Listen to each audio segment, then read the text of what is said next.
خانے کعبہ کی چھت کے اوپر آ کے رک چکی. وہاں بیت معمور ہے اور وہاں فرشتے مسلسل شب و روز طواف کر رہے ہوتے ہیں. اور نبی کریم صلی اللہ علیہ وسلم نے فرمایا کہ فرشتوں میں سے انہیں ایک دفعہ طواف کرنے کی اجازت ملتی ہے. ایک دفعہ طواف کرنے کی اجازت ملتی ہے، اور جو فرشتہ ایک دفعہ طواف کر لیتا ہے اسے پھر دوبارہ قیامت تک طواف کرنے کی اجازت 70,000 فرشتے شب و روز اس کے طواف کر رہے ہیں. تو آپ سوچئے اللہ کے کتنے فرشتے ہیں. یہ سب غیب ہیں، یہ اللہ تبارک و تعالی ہی جانتا ہے ان کی تعداد کو، ان کی کثرتوں کو. لیکن جو ہمیں اللہ کے حبیب حضرت محمد الرسول اللہ صلی اللہ علیہ وسلم نے بتلایا اسے ہم جانتے ہیں. تو ایسی مقدس سرزمین میں ہم اور آپ موجود ہیں، کلمہ لا الہ الا اللہ پڑھتے ہیں. الحمدللہ ہماری سعادت اور ہماری خوش نصیبی کے لیے یہی بہت بڑی چیز ہے. لیکن ایک بات بتاؤں آپ، انسان محترم بننے کی کوشش کرتا ہے، زمین کسی کو محترم نہیں بناتی.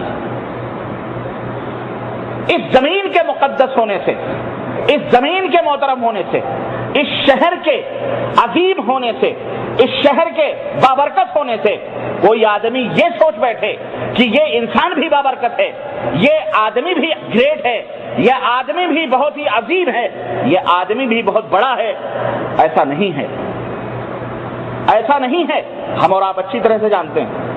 اپنے ماضی کو اٹھا کے دیکھو، اپنی تاریخ کو اٹھا کر کے دیکھو.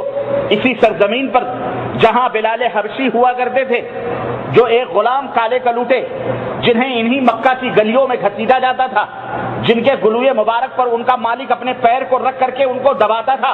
کیا جرم تھا ان کا؟ انہوں نے کوئی چوری نہیں کی تھی، انہوں نے زناکاری نہیں کی تھی، انہوں نے کسی کا خون نہیں کیا تھا، انہوں نے کسی کا قتل نہیں کیا تھا، انہوں نے کسی کو تھپڑ نہ مارے تھے، انہوں نے کسی کے ساتھ خیانت نہیں کی تھی، انہوں نے کسی کے ساتھ بدعہدی نہیں کی تھی. ان کا جرم صرف یہ تھا کہ انہوں نے یہ اقرار کیا تھا کہ روئے زمین پر جتنے بھی معبودان باطلہ ہیں، جتنے بھی جھوٹے معبود ہیں، جن کی بھی پرستش اور پوجا کی جاتی ہے، یہ سارے کے سارے جھوٹے ہیں. سچا معبود حقیقی ساتوں آسمانوں کے اوپر بلند عرش اعظم کے اوپر موجود ہے، وہ ہے اللہ عز و جل. لا الہ الا اللہ. اللہ ہی ہے جو معبود حقیقی ہے، اور اس کے علاوہ کائنات میں کوئی عبادت کا مستحق اور حقدار. یہی جرم تھا ان کا، اس کی سزا بھگت رہے تھے وہ. اللہ تبارک و تعالیٰ نے اس کالے کلوٹے غلام کو کیا منزلت عطا فرمائی. میرے عزیزوں، میں نے موضوع سوچا، محاسبہ نفس کے اوپر گفتگو ہوگی، اور یہ ہے محاسبہ کرو. ہمیں اپنے نفسوں کا محاسبہ کرنا چاہیے.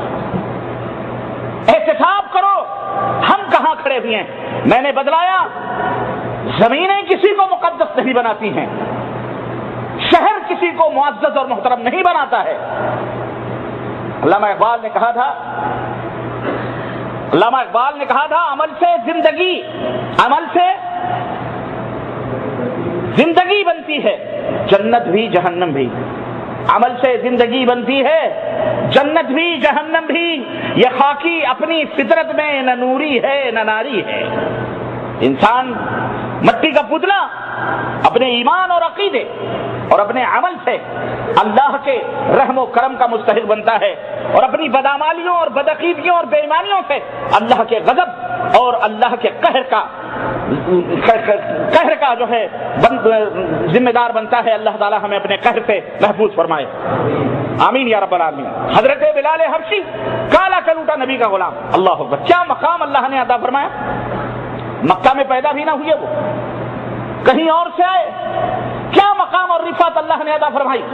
کسی مکہ کی سرزمین پر معراج کے وقت اللہ کے نبی صلی اللہ علیہ وسلم جب یہیں سے سبحان الذی اسری بعبدہ لیلا من المسجد الحرام الی المسجد الاقصی، جب یہیں سے مسجد حرام سے مسجد اقصی اور وہاں سے پھر عرش کا اور آسمانوں کا سفر، اللہ سے ملاقات اور وہاں سے پھر واپسی اور نبیوں کی امامت بیت المقدس کے اندر جب واپس آئے، اللہ کے حبیب صلی اللہ علیہ وسلم نے ایک دفعہ اپنے اسی کالے کلوٹے غلام بلال حبشی سے کیا فرمایا. کہا بلال میں جس شب معراج میں گیا ہوا تھا اور جنت کی میں سیر کر رہا تھا، جنت کے گلیاروں کو میرا رب مجھے دکھا رہا تھا، اور میں جنت کی سیر کرتے جب کر رہا تھا تو میں نے اپنے آگے آگے تیرے چلنے کی قدموں کی آہٹیں سنی ہیں۔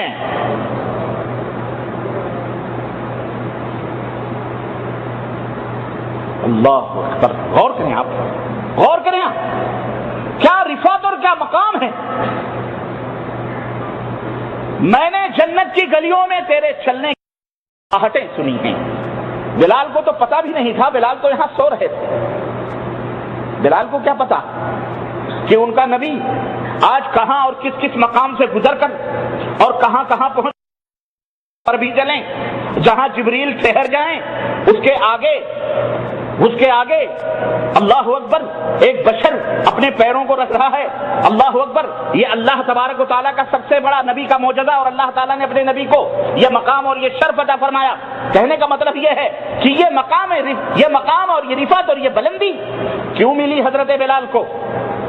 اس کی وجہ یہ نہ تھی کہ وہ مکہ میں پیدا ہوئے، اگر مکہ میں پیدا ہونا ہی سب سے بڑی بلندی اور رفعت کا سبب ہے تو اسی مکہ کے اندر ابو جہل بھی رہا کرتا تھا، اسی مکہ کی وادیوں میں عتبہ بھی رہا کرتے تھے، اسی میں شیبہ بھی تھا، اسی میں ابو جہل بھی تھا، اسی میں ابو لہب بھی تھا، اسی میں دشمنان رسول بھی تھے، اسی میں کلمہ توحید سے بغاوت کرنے والے بھی موجود تھے، اسی میں صحابہ کرام کو ستانے والے بھی موجود تھے، اسی میں نبی کائنات کے سر مبارک پر اوڑھڑیاں رکھنے والے بھی موجود تھے، گلوئے مبارک کو رسیوں یا کپڑوں سے یا رومالوں سے باندھ کر گلے گھونٹنے والے بھی موجود تھے، یہیں پر پیغمبر اسلام کو مارنے والے بھی موجود تھے، کنکر و پتھر سے آپ صلی اللہ علیہ وسلم کو تکلیف پہنچانے والے بھی موجود تھے، یہیں پر وہ بھی موجود تھے جنہوں نے 3 برس کی مدت میں پیغمبر اسلام کو شیب ابی طالب کے اندر محصور کر کے اللہ کے نبی کو، ان کے خاندان کو، کلمہ پڑھنے والوں کو تنگ بھی کیا تھا، سب موجود تھے، لیکن یہ سارے کے سارے فی نار جہنم ہوئے۔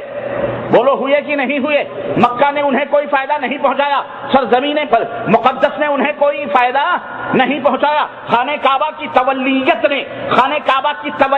نے ان کے متولی ہونے نے، خانہ کعبہ کی حفاظت کرنے نے، خانہ کعبہ کی جاروب کشی کرنے نے، خانہ کعبہ کے دروازوں اور غلافوں کو چومنے نے، خانہ کعبہ کی نظافت اور صفائی کرنے نے، آب زمزم کے پلانے نے، کنووں کی حفاظت کرنے نے انہیں کوئی فائدہ کیوں نہیں پہنچایا؟ شہر مقدس نہیں بناتی ہیں، جگہ کی نسبت سے کوئی معزز نہیں ہوتا۔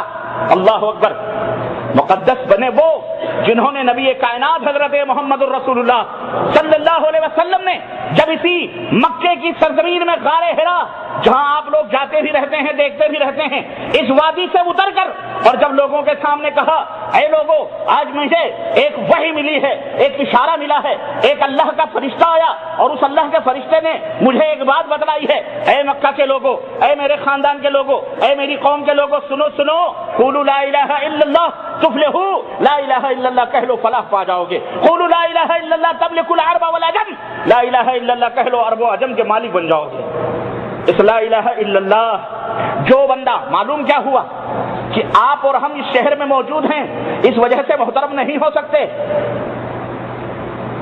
اس وجہ سے مقدس نہیں ہو سکتے۔ زمین کو تو اللہ نے مقدس بنایا ہے کہ نہیں بنایا؟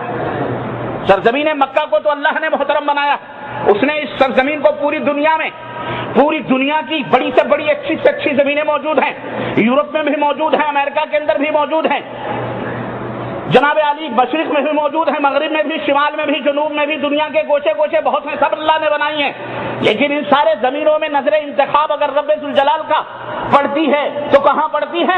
سرزمین مکہ پہ پڑتی ہے، حجاز مقدس میں پڑتی ہے، اس مقدس عرب کی سرزمین پر پڑتی ہے۔ اللہ نے اس شہر مبارک کو شہر مقدس بنایا، اللہ نے اسے بلد امین کہا، اللہ نے اسے ام القریٰ کہا ہے۔ کیا کہا ہے؟ دنیا کی ماں، دنیا کی بستیوں کی ماں، قریوں کی ماں، ام القریٰ۔ عرض کرنے کا مطلب یہ ہے میرے عزیزوں، میرے دوستوں، ہمیں